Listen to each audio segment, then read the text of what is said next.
Hi friends, ಎಲ್ಲರಿಗೂ ನಮಸ್ತೆ. ಮುದ್ದು ಸೊಸೆ ಮುಂದಿನ ಸಂಚಿಕೆಯಲ್ಲಿ ಏನಾಗುತ್ತೆ ನೋಡೋಣ ಬನ್ನಿ.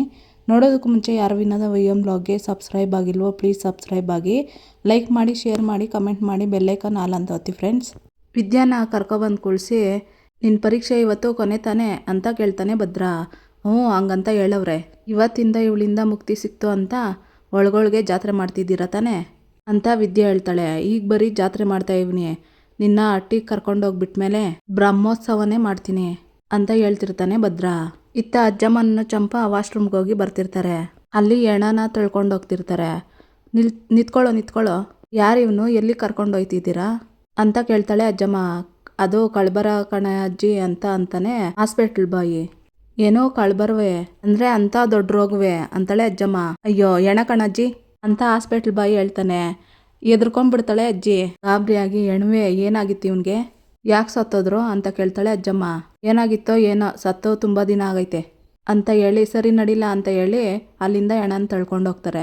ಅಯ್ಯೋ ಇವ್ರ ಮನೆ ಕಾಯುವಾಗ ಸತ್ತ ಅಷ್ಟು ದಿನ ಆಗೈತೆ ಅಂದರೆ ಅದು ಸುಟ್ಟಾಕೋದ್ಬಿಟ್ಟು ಅದನ್ನ್ಯಾಕೆ ಕಿಲ್ ಮಾಡ್ಕೊಂಡವ್ರೆ ಅಂತ ಅಜ್ಜಮ್ಮ ಹೇಳ್ತಾಳೆ. ಅಮ್ಮಮ್ಮ, ಇದು ಡಾಕ್ಟ್ರ್ ಓದೋ ಕಾಲೇಜ್ ಅಲ್ವೇ, ಇಂಥದ್ದೆಲ್ಲ ಇರ್ತವೆ ಅಂತ ಹೇಳ್ತಿರ್ತಾಳೆ ಚಂಪಾ. ಎಣ ಮಾಡ್ಕೊಂಡು ಅದೇನು ಓದಾರೋ ನಾ ಕಾಣೆ ಅಂತ ಅಜ್ಜಮ್ಮ ಹೇಳ್ತಾಳೆ. ಸರಿ ಬನ್ನಿ ಅಮ್ಮಮ್ಮ ಹೋಗುಮ ಅಂತಾಳೆ ಚಂಪಾ. ತಿರ್ಗಾ ಆ ಕಡೆ ಯಾಕೆ ಹೋಗ್ತಾ ಇದೆಯಾ, ಬಾರೆ ಈ ಕಡೆ ಹೋಗೋಣ ಬಾರೆ ಅಂತ ಹೇಳ್ಕೊಂಡು ಹೋಗ್ತಾಳೆ ಅಜ್ಜಮ್ಮ ಚಂಪಾನ. ಎಕ್ಸಾಮ್ ಹಾಲ್ಗೆ ಎಣನ್ ತಗೊಬಂದು ಇಡ್ತಾರೆ. ಭದ್ರ ಅದನ್ನ ನೋಡಿ, ಇವನ್ಯಾರಪ್ಪ ಇವನು, ಎಣ ಬಿದ್ಕೊಂಡವನೇ ಅಂತ ಹೇಳ್ತಾನೆ. ಎಣ ಬಿದ್ಕೊಂಡಂಗಲ್ಲ, ಅದು ಎಣನೆಯ, ಅವನು ಸತ್ತು ಶಾನೆ ದಿನ ಆಗದೆ ಅಂತ ವಿದ್ಯೆ ಹೇಳ್ತಾಳೆ. ಎಣವೆ ಅದನ್ನ್ಯಾಕೆ ಇಲ್ಲಿ ತಂದಿದ್ದಾರೋ, ಇವತ್ತು ಎಕ್ಸಾಮ್ ಇರೋದೆಯಾ ಎಣದ ಮೇಲೆ, ಇಲ್ಲಿ ಕೊಟ್ಟಿರೋ ಪ್ರಶ್ನೆಗೆಲ್ಲ ಅಲ್ಲಿ ತೋರಿಸ್ಕೊಂಡೇ ಉತ್ತರ ಕೊಡಬೇಕು ಅಂತ ವಿದ್ಯೆ ಹೇಳ್ತಾಳೆ. ಇದೇನಪ್ಪ ಇದು, ಎಂಥ ಕರ್ಮ ಇದು, ಯಾರಾದರೂ ಎಕ್ಸಾಮ್ಗೆ ಎಣನಿಟ್ಕೊಂಡು ಎಕ್ಸಾಮ್ ಬರೀತಾರಾ? ನಿನ್ನ ಗೊಸಿ ಕೂಡ ಭಯ ಆಗ್ತಾ ಇಲ್ವೇ ಅಂತ ಭದ್ರ ಹೇಳ್ತಾನೆ. ಓಹೋ ಸಂದಾಗ ಹೇಳಿದ್ರಿ, ಯಾರಾದರೂ ಇದಕ್ಕೆ ಭಯ ಪಟ್ಕೊಂಡ್ರೆ ಡಾಕ್ಟ್ರ್ ಆಗೋಕ್ಕಾಗ್ತದೆ.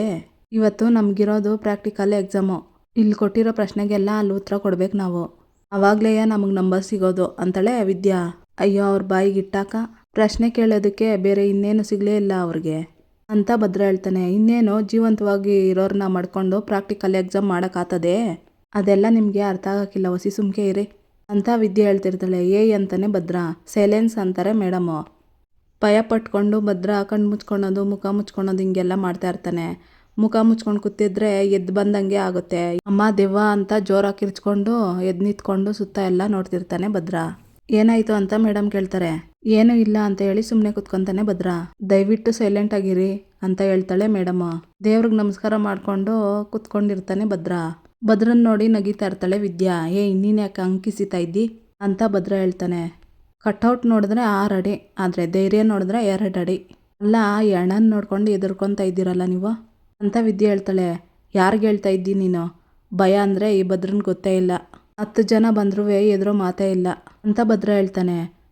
ಆದರೆ ಕಿರ್ಚ್ಕೊಂಡಿದ್ಯಾಕೋ, ಜಡ್ಡಿ ಜಾರ್ ಬಿದ್ರೂ ಮೀಸೆನ್ನೂ ಮಣ್ಣಾಗ್ಲಿಲ್ಲ ಅಂದ್ರಂತೆ, ಅದನ್ನು ನಿಮ್ಮನ್ನ ನೋಡಿ ಗಾದೆ ಮಾಡಿರಬೇಕು ಅನ್ನಿಸ್ತೈತೆ ಅಂತ ಹೇಳಿ ವಿದ್ಯಾ ಎಕ್ಸಾಮ್ ಬರೀತಿರ್ತಾಳೆ. ಇತ್ತ ಭದ್ರ ಮತ್ತೆ ಭಯ ಪಟ್ಕೊಂಡು ಕಣ್ಣು ಮುಚ್ಕೊಂಡು ಮುಖ ಮುಚ್ಕೊಂಡಿರ್ತಾನೆ. ಮತ್ತೆ ಭದ್ರನ್ ನೋಡಿ ನಗ್ತಿರ್ತಾಳೆ ವಿದ್ಯಾ. ಯಾಕೆ ನಗ್ತಿದ್ಯಾ ಅಂತಾನೆ ಭದ್ರ. ಯಾರೋ ಒಬ್ಬ ಬೇಟೆಗೆ ಹೋಗ್ತೀನಿ ಅಂತ ಬಂದೂಕ ತಗೊಂಡು ಬಾಗ್ಲಲ್ಲೇ ನಿಂತಿದ್ನಂತೆ. ಹಾಗಾಯ್ತು ನಿಮ್ಮ ಕತೆ.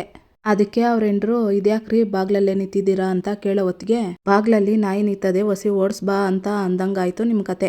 ಅಲ್ಲ ಹೆದರಿಕೆ ಅಂದರೆ ಏನು ಅಂತ ಗೊತ್ತಿಲ್ಲದೆ ಇರೋರು ಇದ್ಯಾಕೋ ಕಣ್ಣೆಲ್ಲ ಮುಚ್ಚಿ ಹಿಂಗೆ ಕೂತಿರೋದು ಅಂತ ವಿದ್ಯೆ ಹೇಳ್ತಾಳೆ. ನಾನು ಎಣನ್ ನೋಡಿ ಎದ್ರಕೊಳದ ಚಾನ್ಸೇ ಇಲ್ಲ ಅಂತ ಭದ್ರ ಹೇಳ್ತಾನೆ. Jenny, you can come and explain ಅಂತ ಹೇಳ್ತಾರೆ ಮೇಡಮ್ಮು. ಜೆನ್ನಿ ಹೋಗಿ ಮೇಡಮ್ಗೆ ಎಕ್ಸ್ಪ್ಲೇನ್ ಮಾಡ್ತಿರ್ತಾಳೆ. ಹಾಗೆ ಒಬ್ಬೊಬ್ಬ ಸ್ಟೂಡೆಂಟ್ಸು ಹೋಗಿ ಎಕ್ಸ್ಪ್ಲೇನ್ ಮಾಡ್ತಿರ್ತಾರೆ. Next Vidya come and explain ಅಂತ ಹೇಳ್ತಾರೆ ಮೇಡಮ್ಮು. ಭದ್ರ ಮುಖ ಮುಚ್ಕೊಂಡು ಕೂತಿರ್ತಾನೆ. ಇದು ಕೇಳಿಸ್ಲಿಲ್ವೇ, ಕರ್ಕೊಂಡೋಗಿ ಅಂತಾಳೆ ವಿದ್ಯಾ. ಅದು ಬೇರೆ ಕರ್ಮ ಅದ ಅಂತ ಭದ್ರ ಹೇಳ್ತಾನೆ. ಮತ್ತೆ ಅಂತಾಳೆ ವಿದ್ಯಾ. ಕರ್ಕೊಂಡೋಗ್ರಿ ಅಂತ ಗದರ್ತಾಳೆ ವಿದ್ಯಾ. ಎತ್ಕೊಂಡೋಗಿ ವಿದ್ಯಾನ ಚೇರ್ ಮೇಲೆ ಕುಳಿಸ್ತಾನೆ ಭದ್ರ. ವಿದ್ಯಾ ಎಕ್ಸ್ಪ್ಲೇನ್ ಮಾಡ್ತಿರ್ತಾಳೆ ಮೇಡಮ್ಗೆ. ಭದ್ರ ಎಣನ್ ನೋಡಿ ನೋಡಿ ಭಯ ಬೀಳ್ತಾ ಇರ್ತಾನೆ. ಮತ್ತೆ ಎದ್ದು ಬಂದಂಗಾಗುತ್ತೆ, ಎಣ ಕಿರ್ಚ್ಕೊಂಡಂಗಾಗುತ್ತೆ. ಅದನ್ನು ಊಹೆ ಮಾಡಿಕೊಂಡು ಮತ್ತೆ ಭಯ ಪಟ್ಕೊತಾನೆ, ಕಿರ್ಚ್ಕೊತಾನೆ ಭದ್ರ. ಏನಾಯಿತು ಸರ್ ನಿಮಗೆ ಅಂತ ಮೇಡಮ್ ಕೇಳ್ತಾರೆ. ಅದು ಏನೂ ಇಲ್ಲ ಅಂತ ಅಂದ್ಕೊಂಡು ನಿಂತ್ಕೊತಾನೆ. ಮತ್ತೆ ಎಕ್ಸ್ಪ್ಲೇನ್ ಮಾಡ್ತಿರ್ತಾಳೆ Vidya. Very good, you can go now, ಕರ್ಕೊಂಡೋಗಿ ಇವ್ರನ್ನ ಅಂತಾರೆ ಮೇಡಮ್ಮು. ಕಣ್ಣು ಮುಚ್ಕೊಂಡು ನಿಂತಿರ್ತಾನೆ ಭದ್ರ. ಗೌಡ್ರೆ ಅಂತ ಕೂಗ್ತಾಳೆ ವಿದ್ಯಾ. ಮತ್ತೆ ಕರ್ಕೊಬಂದು ಡೆಸ್ಕ್ ಮೇಲೆ ಕುಳಿಸ್ತಾನೆ ಭದ್ರ. ಎಲ್ರೂ ಎಕ್ಸ್ಪ್ಲೇನ್ ಮುಗ್ದಿದ್ದಾದ್ಮೇಲೆ ಹೆಣನ್ ತಗೊಂಡು ಹೋಗ್ತಾರೆ ಅಲ್ಲಿಂದ. ಭದ್ರ ಅದನ್ನು ನೋಡಿ ನಿಟ್ಟುಸಿರು ಬಿಡ್ತಾನೆ. ಸ್ಟೂಡೆಂಟ್ಸ್, ಇವತ್ತು ನಿಮ್ಮ ಥಿಯರಿ ಮತ್ತು ಪ್ರಾಕ್ಟಿಕಲ್ ಎಕ್ಸಾಮ್ ಮುಗೀತು. ಬಟ್ ಇನ್ನು 3 ದಿನ ಆದಮೇಲೆ ಕಾಡಂಚಲ್ಲಿರೋ ರಾಂಪುರದಲ್ಲಿ ಮೆಡಿಕಲ್ ಕ್ಯಾಂಪ್ ಇದೆ. ನಿಮ್ಮೆಲ್ಲರಿಗೂ ಇದು ತುಂಬ ಇಂಪಾರ್ಟೆಂಟು. ಕ್ಲಾಸ್ ರೂಮ್ಗಿಂತ ಅಲ್ಲಿ ಕಲಿಯೋದು ತುಂಬ ಇರುತ್ತೆ.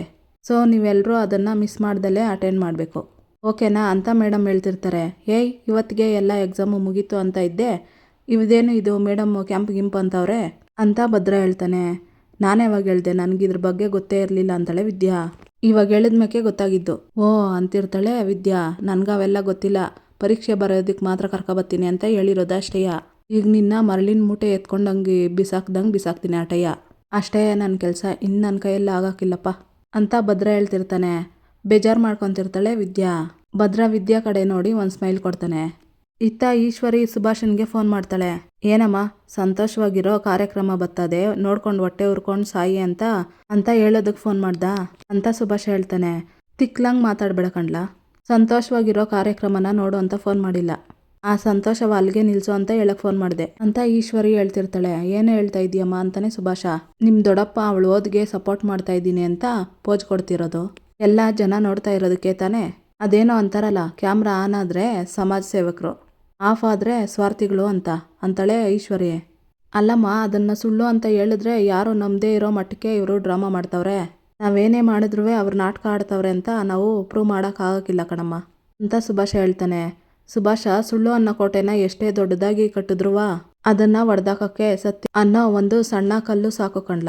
ಅದರಿಂದ ಅವ್ರ ನೆಮ್ಮದಿ ಮಾತ್ರ ಅಲ್ಲ, ನಿಮ್ಮ ದೊಡ್ಡಪ್ಪನ ರಾಜಕೀಯ ಜೀವನವೇ ಕೊಟ್ಟೋತದೆ ಅಂತ ಈಶ್ವರಿ ಹೇಳ್ತಾಳೆ. ಅಂತೆ ಒಂದು ಸತ್ಯ ಏನಿದ್ದ ತಮ್ಮ ಅಂತಾನೆ ಸುಭಾಷ. ಅವಳ ಸಂಬಂಧ ಕಳ್ಕೋಬೇಕು ಅಂತ ಕೋರ್ಟಲ್ಲಿ ಡಿವೋರ್ಸ್ ಕೇಸು ಹಾಕ್ಲಿಲ್ವೇನ್ಲ, ಅದು ಒಂದೇ ಒಂದು ಸತ್ಯ ಬೆಳಕಿಗೆ ಬಂದರೆ ಅಷ್ಟೇ ಸಾಕು. ಅವ್ರ ನಾಟಕಕ್ಕೆ ಬೆಂಕಿ ಬಿದ್ದರೆ ಜನರ ಮುಂದೆ ಇವ್ರ ಮಾನ ಮರ್ಯಾದೆ 3 ಕಾಸು ಗರಾಜಾಗ್ತೈತೆ. ಬಿಸಿಲು ಬಂದವಾಗ ಹಿಮ ಹೆಂಗೆ ಕರಗುತ್ತದೋ ಹಂಗೆ ಇವ್ರ ಮರ್ವಾದಿನ್ನೂ ಕರಗೋತದೆ. ಜನರ ಮುಂದೆ ಕಟ್ಕೊಂಡವ್ರಲ್ಲ ಗೌರವದ ಮುಖವಾಡ, ಅದು ಕೂಡ ಕಳಚಿ ಬೀಳ್ತದೆ ಅಂತ ಈಶ್ವರಿ ಹೇಳ್ತಿರ್ತಾಳೆ. ಸೂಪರ್ ಅಮ್ಮ, ಸೂಪರ್. ಈ ಒಂದು ಸತ್ಯ ಆಚೆ ಬಂದರೆ ಯಾರನ್ನ ಹೋಗ್ಲಿ ಅಟ್ಟಕ್ಕೇರಿಸ್ತವ್ರಲ್ಲ ಮೀಡಿಯಾದವರು, ಅವರೇ ಇವ್ರನ್ನ ಬಾಯಿ ತುಂಬ ಬೈತಾರೆ, ಹಂಗಾಯ್ತೈತೆ ಅಂತ ಸುಭಾಷ ಹೇಳ್ತಿರ್ತಾನೆ.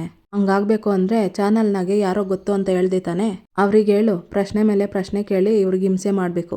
ಅದರಿಂದ ಅವ್ರ ಪಕ್ಷಕ್ಕಾಗಿರೋ ಡ್ಯಾಮೇಜನ್ನು ಸರಿ ಮಾಡಕ್ಕೆ ಹೋಗಿರೋ ಶಿವರಾಮ ಗೌಡ್ನಿಂದಲೇ ಇನ್ನೂ ದೊಡ್ಡ ಡ್ಯಾಮೇಜ್ ಆಗಬೇಕು. ಅಷ್ಟು ಮಾತ್ರ ಅಲ್ಲ ಕಣ್ಲ, ಇವನೊಬ್ಬ ಗಿಮಿಕ್ ರಾಜಕಾರಣಿ, ಜನಗಳಿಗೆ ಸುಳ್ಳು ಹೇಳಿ ಮೋಸ ಮಾಡಿ ಒಳ್ಳೆಯವನು ಅನ್ನೋ ರೀತಿ ನಾಟಕ ಮಾಡ್ತವನೆ ಅನ್ನೋದು ಎಲ್ರಿಗೂ ಗೊತ್ತಾಗಬೇಕು ಅಂತ ಈಶ್ವರಿ ಹೇಳ್ತಾಳೆ. ಅರ್ಥ ಆಯ್ತು ಬಿಡವ್ವ ಅಂತ ಸುಭಾಷ ಹೇಳ್ತಾನೆ. ಸರಿ ನಾನು ಹೇಳಿದ್ನ ಆದಷ್ಟು ಬೇಗ ಮಾಡಿ ಮುಗಿಸು ಅಂತಾಳೆ ಈಶ್ವರಿ.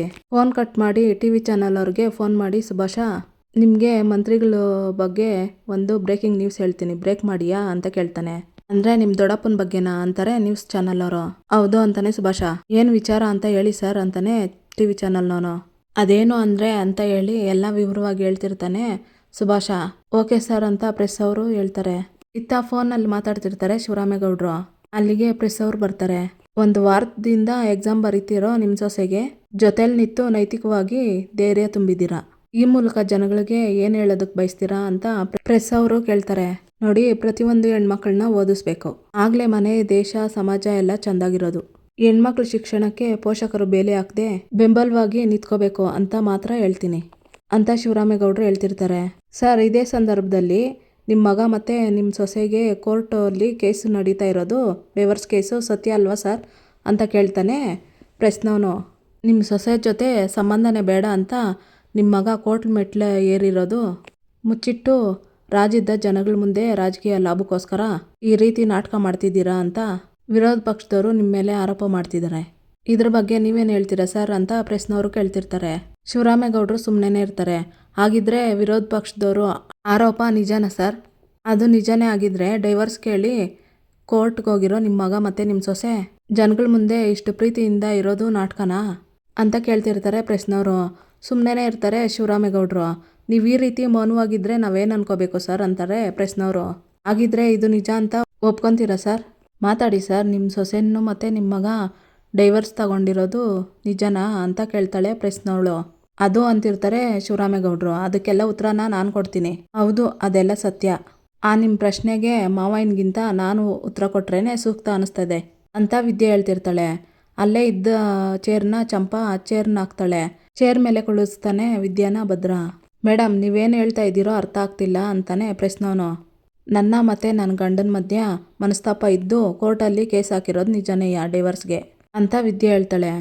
ಆಗಿದ್ರೂ ಹಿಂಗೆ ನಾಟಕ ಮಾಡ್ತಾ ಇದ್ದೀರಾ ಅಂತಂದರೆ ಜನಗಳು ಮತ್ತು ಮೀಡಿಯಾದವರು ಕಣ್ಗೆ ಮಣ್ಣೆರ್ಚುತ್ತಿರೋ ತಂತ್ರ ಅಂತ ವಿರೋಧ ಪಕ್ಷದವ್ರು ಮಾಡ್ತಿರೋ ಆರೋಪ ನಿಜ ಅನ್ನಿ ಅಂತ ಹೇಳ್ತಾನೆ ಪ್ರಶ್ನವನು. ಆ ವಿಚಾರ ಬಿಡಿ, ಇದು ನಿಮ್ಮ ಕಣ್ಣಿಗೆಲ್ಲ ಇದು ನಾಟಕದ ಥರ ಕಾಣಿಸ್ತಾ ಇದೆಯೇ? ನೀವೆಲ್ಲ ತಿಳಿದವರು, ನಿಮಗೆ ಸುಳ್ಳು ಯಾವುದು ಸತ್ಯ ಯಾವುದು ಅಂತ ಹೇಳೋ ಅವಶ್ಯಕತೆ ಇಲ್ಲ ಅಂತ ಅನ್ಕೊತೀನಿ. ಅಂದಾಗೆ ನೀವೊಂದು ವಿಚಾರನ ಗಮನಿಸಿದ್ದೀರಾ? ಮಗ ಸೊಸೆ ಮಧ್ಯ ಒಟ್ಟಿಗೆ ಸೇರಿ ಬಾಳಕ್ಕಾಗ್ದಿರೋ ಅಷ್ಟು ಮನಸ್ತಾಪ ಬಂದು ಇವರು ಡೈವರ್ಸ್ ತಕ್ಕಂತಿದ್ದಾರೆ ಅಂತ ಗೊತ್ತಿದ್ರು ನನ್ನ ಓದಿಗೆ ಈ ಪಾರ್ಟಿ ಸಪೋರ್ಟ್ ಮಾಡ್ತಾವ್ರೆ ಅಂದ್ರೆ ನೀವು ಅಲ್ಲೇ ಅರ್ಥ ಮಾಡ್ಕೋಬೇಕಿತ್ತು ಹೆಣ್ಮಕ್ಳು ಶಿಕ್ಷಣಕ್ಕೆ ಎಷ್ಟು ಪ್ರೋತ್ಸಾಹ ಕೊಡ್ತಾರೆ ಅಂತ ವಿದ್ಯೆ ಹೇಳ್ತಾಳೆ. ನಿಮ್ಮ ಮಾತನ್ನ ಒಪ್ಕೊಳ್ಳೋಣ. ನಿಮ್ಮ ಮೇಲೆ ಕೇಸ್ ಹಾಕಿರೋ ನಿಮ್ಮ ಗಂಡ ಯಾಕೆ ಈ ರೀತಿ ನಾಟಕ ಮಾಡ್ತಿದ್ದಾರೆ ಅಂತ ಪ್ರಶ್ನವ್ರು ಕೇಳ್ತಾರೆ. ಯಾಕೆ ಅಂದರೆ ಅವರು ಪಿತೃವಾಕ್ಯ ಪರಿಪಾಲಕ ಅದಕ್ಕೆಯ ಅಂತ ವಿದ್ಯೆ ಹೇಳ್ತಾಳೆ. ಸ್ವಲ್ಪ ಅರ್ಥ ಆಗೋ ರೀತಿ ಹೇಳಿ ಮೇಡಮ್ ಅಂತಾನೆ ಪ್ರಶ್ನವನು. ನನ್ನ ಗಂಡ ಅವ್ರ ತಂದೆಗೋಸ್ಕರ ಏನು ಬೇಕಾದರೂ ಮಾಡ್ತಾರೆ. ಅವ್ರ ಮಾತೆ ಅವ್ರಿಗೆ ವೇದವಾಕ್ಯ. ನಮ್ಮಿಬ್ಬರ ಮಧ್ಯದಲ್ಲಿ ಏನಾದರೂ ಇರ್ಬೋದು, ಆದರೆ ಅವ್ರ ತಂದೆ ಹೇಳಿದ್ದು ಒಂದೇ ಒಂದು ಮಾತಿಗೆ ಬೇಸರ ಮಾಡ್ಕೊಂಡೆ ನನ್ನನ್ನು ಒಂದು ಮಗು ಥರ ಎತ್ಕೊಬಂದು ಎಕ್ಸಾಮ್ ಬರ್ಸಿದ್ರು. ಅಷ್ಟು ಮಾತ್ರ ಅಲ್ಲ, ಪ್ರತಿಯೊಂದು ವಿಚಾರದಲ್ಲೂ ನನ್ನನ್ನು ಎಷ್ಟು ಕೇರ್ ಮಾಡಿದ್ರು. ಅದೆಲ್ಲ ನಿಮಗೆ ನಾಟಕದ ಥರ ಕಾಣಿಸ್ತಾ ಇದೆಯಾ? ನೋಡಿ, ನಾಟಕ ಮಾಡೋರು ಯಾವತ್ತೂ ಇದ್ರೂ ಕಾಟಾಚಾರಕ್ಕೆ ನಾಟಕ ಮಾಡ್ತಾರೆ, ಆದರೆ ಮನಸ್ಫೂರ್ತಿಯಾಗಿ ಯಾರೂ ಈ ಥರ ಮಾಡೋಕ್ಕಿಲ್ಲ. ಒಂದು ಹೆಣ್ಣು ಮದುವೆ ಆದಮೇಲೆ ಅವಳ ಆಸೆ ಕನಸಿಗೆಲ್ಲ ಬೇಲಿ ಹಾಕ್ಕೋಬೇಕು ಅಂತ ಹೇಳ್ತಾರೆ. ಮದುವೆ ಒಂದು ಹೆಣ್ಣಿನ ಸ್ವಾತಂತ್ರ್ಯನೇ ಕಿತ್ಕೊತೈತೆ ಅಂತ ಹೇಳ್ತಾರೆ. ಆದರೆ ನನ್ನ ಬದುಕಲ್ಲಿ ಮದುವೆನೇ ನಿಜವಾದ ಸ್ವಾತಂತ್ರ್ಯ ಆಯಿತು. ಯಾವ ಸಪೋರ್ಟು ಇಲ್ಲದೆ ನನ್ನ ಕನಸು ಕನಸಾಗೇ ಇರ್ತೈತೆ ಅಂತ ಅಂದ್ಕೊಂಡಿದ್ದೆ. ಆದರೆ ನನ್ನ ಆಸೆ ಕನಸುಗಳಿಗೆ ರೆಕ್ಕೆ ಕಟ್ಟಿದ್ದು ನನ್ನ ಗಂಡ. ಅದಕ್ಕೆ ಬೆಂಬಲವಾಗಿ ನಿಂತಿದ್ದು ನಮ್ಮ ಅವ್ವಯ್ಯ ಮತ್ತು ನನ್ನ ಇಡೀ ಕುಟುಂಬ. ಇವತ್ತು ನಾನು MBBS ಮಾಡ್ತಾ ಇದ್ದೀನಿ, ನಿಮ್ಮ ಮುಂದ್ಗುಟೆ ಕುತ್ಕೊಂಡು ಮಾತಾಡ್ತಾ ಇದ್ದೀನಿ ಅಂದರೆ ಅದಕ್ಕೆಲ್ಲ ಕಾರಣ ನನ್ನ ಕುಟುಂಬ. ಈ ಕುಟುಂಬ ಇಲ್ಲದೆ ವಿದ್ಯೆ ಏನೂ ಇಲ್ಲ.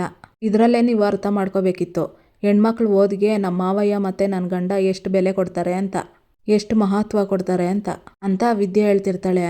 ಸರ್, ನಿಮ್ಮ ಮತ್ತು ನಿಮ್ಮ ಹೆಂಡತಿ ಮಧ್ಯೆ ಇರೋ ಭಿನ್ನಾಭಿಪ್ರಾಯ ನಿಜನಾ ಸರ್ ಅಂತ ಪ್ರಶ್ನವಳು ಕೇಳ್ತಿರ್ತಾಳೆ. ಹೌದು ದಿಟನೆಯ ಅಂತಾನೆ ಭದ್ರ. ಆಗಿದ್ರೂ ಸಹ ಇಷ್ಟೆಲ್ಲ ಕಷ್ಟಪಟ್ಕೊಂಡು ಎಕ್ಸಾಮ್ ಬರ್ಸೋದಕ್ಕೆ ಕಾರಣ ಅಂತ ಪ್ರೆಸ್ಸವರು ಕೇಳ್ತಿರ್ತಾರೆ. ಇವಳು ಹೇಳ್ದಂಗೆ ನಮ್ಮ ಅಪ್ಪಯ್ಯನೇ ನನಗೆಲ್ಲ. ಅವ್ರ ಮಾತನ್ನ ನಾನು ಯಾವತ್ತೂ ಮೀರಿದವನಲ್ಲ. ಅವರು ನಿಮ್ಮ ಮಧ್ಯದಲ್ಲಿ ಏನೇ ಇರ್ಬೋದು, ಅವಳು ಡಾಕ್ಟ್ರ್ ಆಗೋದಕ್ಕೆ ಅಡ್ಡಿ ಆಗಬಾರ್ದು. ಅದು ಇಂಥ ಪರಿಸ್ಥಿತಿಯಲ್ಲಿ ನಿನ್ನ ಜೊತೆಗೆ ನಿಂತ್ಕೋಬೇಕು ಅಂತ ಅಪ್ಪಣೆ ಮಾಡಿದ್ರು ಅಂತ ಭದ್ರ ಹೇಳ್ತಿರ್ತಾನೆ. ಸರ್, ನೀವಿಬ್ರು ದೂರನೇ ಆಗಿದ್ದೀರಾ ಅಂದಮೇಲೆ ಅದನ್ನು ಹೇಳೋ ಅವಶ್ಯಕತೆ ಏನಿತ್ತು ಅಂತ ಪ್ರೆಸ್ಸವ್ರು ಕೇಳ್ತಾರೆ. ಒಂದಂತೂ ಸತ್ಯ, ಕಾನೂನು ಮುಖಾಂತರ ನಾವಿಬ್ಬರು ದೂರ ಆಗೋವರೆಗೂ ಅವಳು ನನ್ನ ಹೆಂಡ್ರಯ್ಯ ಅಂತ ಭದ್ರ ಹೇಳ್ತಿರ್ತಾನೆ. ಎಲ್ಲರನ್ನೂ ಖುಷಿ ಪಡ್ತಾರೆ ಭದ್ರನ ಮಾತಿಗೆ. ಇಲ್ಲಿಗೆ ಈ ಸಂಚಿಕೆ ಮುಕ್ತಾಯ ಆಗುತ್ತೆ. ಇನ್ನು ಯಾರು ವಿನೋದ ವೈಎಂ ಬ್ಲಾಗ್ಗೆ ಸಬ್ಸ್ಕ್ರೈಬ್ ಆಗಿಲ್ವೋ ಪ್ಲೀಸ್ ಸಬ್ಸ್ಕ್ರೈಬ್ ಆಗಿ, ಲೈಕ್ ಮಾಡಿ, ಶೇರ್ ಮಾಡಿ, ಕಮೆಂಟ್ ಮಾಡಿ, ಬೆಲ್ಲೈಕನ್ ಆಲ್ ಅಂತ ಒತ್ತಿ ಫ್ರೆಂಡ್ಸ್. ಈ ವಿಡಿಯೋ ನೋಡಿದ್ದಕ್ಕಾಗಿ ಎಲ್ಲರಿಗೂ ಧನ್ಯವಾದಗಳು.